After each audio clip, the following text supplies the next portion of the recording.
Halo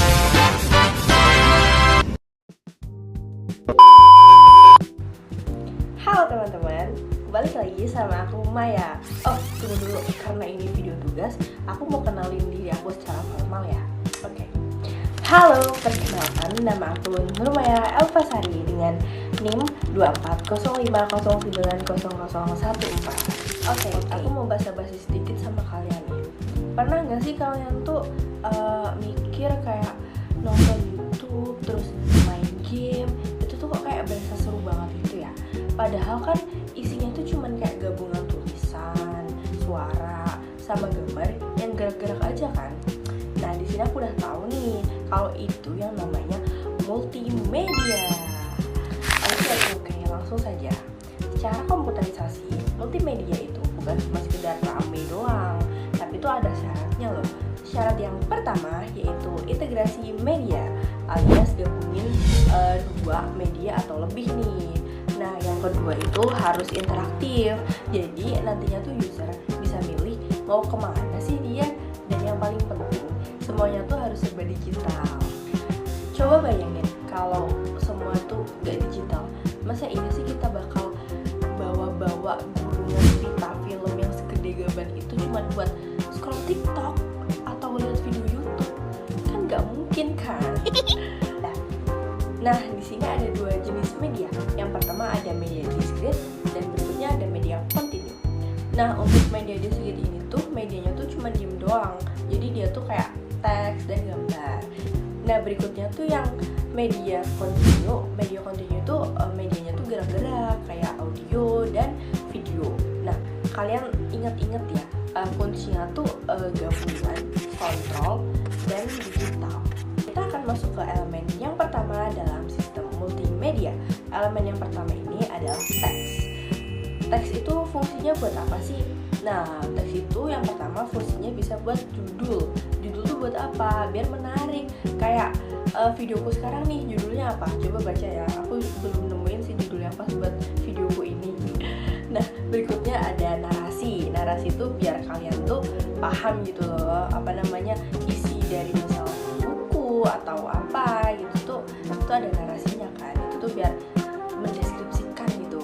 Kayak nanti di video gue ini tuh aku kasih deskripsi di bawah gitu kan. Oke, berikutnya tuh ada jenis teks, yaitu ada yang statis, yaitu diem doang, atau juga ada hypertext. Hypertext itu teks link gitu, biasanya tuh bakal berwarna biru. Kalau misalnya di Word gitu, nanti kalian klik aja, nanti itu bakal pindah ke halaman yang dituju dari link tersebut atau alamat tersebut.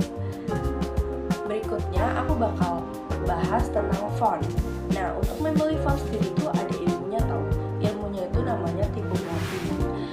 Jangan sampai nih kalian mau nulis surat cinta tapi pakai fontnya tuh malah font monospace. Emang kalian mau buat surat cinta buat voice code? Kan enggak kan.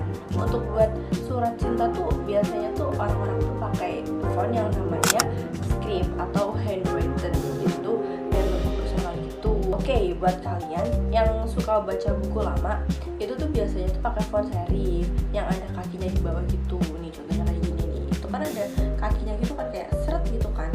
Tapi kalau buat di HP kalian tuh biasanya tuh pakai font sans serif biar mata kalian tuh nggak cepet pegel gitu loh guys. Oke, berikutnya kita akan masuk ke yang kedua, yaitu gambar. Gambar itu ada dua kubu besar, yaitu ada raster dan juga vektor. Pertama aku mau bahas yang raster dulu ya. Raster ini tuh kumpulan pixel.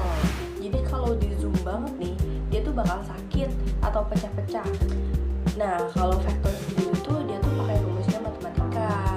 Mau di zoom kayak apapun, mau di zoom sampai planet Mars pun dia tuh bakal tetap tajam. Cocok banget lah buat logo gitu. Tahu istilah lossy sama lossless nggak sih? Nah, lossy itu kayak JPEG, dikecilin ukurannya tapi ada data yang kebuang gitu. Tapi kalau lossless itu kayak PNG, dia tuh bakal tetap bening meskipun ukurannya kecil. Oke, kita masuk yang ketiga. Yang ketiga ini ada audio.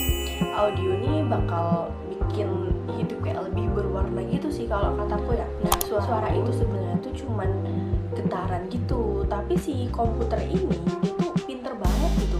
Kayak dia tuh ngubah dari getaran itu sinyal digital lewat proses yang namanya proses sampling.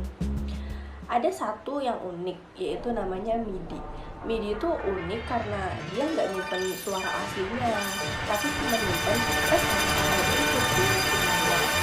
Makanya file MIDI itu kecil banget. Nah, kalau kalian dengerin musik kualitasnya Dewa, enggak, bukan Dewa Band, maaf.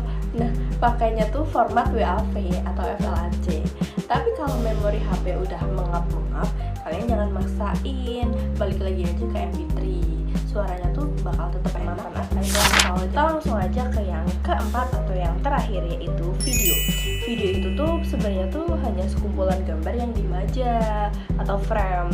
Itu tuh gambar itu diputar cepet banget sampai mata kita tuh ketipu gitu loh guys. Ngiranya itu tuh video, ngiranya itu gerak gitu.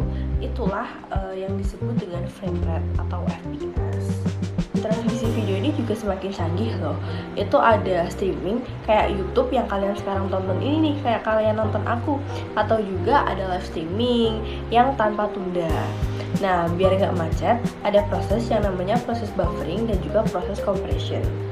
Jadi kalau misal kalian lagi muter video terus nanti muter-muter lama, itu tuh tandanya koneksi kalian tuh lagi butuh sandaran, atau proses bufferingnya tuh lagi kerja dengan keras banget gitu. Wah, nggak keras ya teman-teman, kita udah muterin dunia multimedia ini yang tadi tuh mulai dari teks, audio, gambar, hingga video.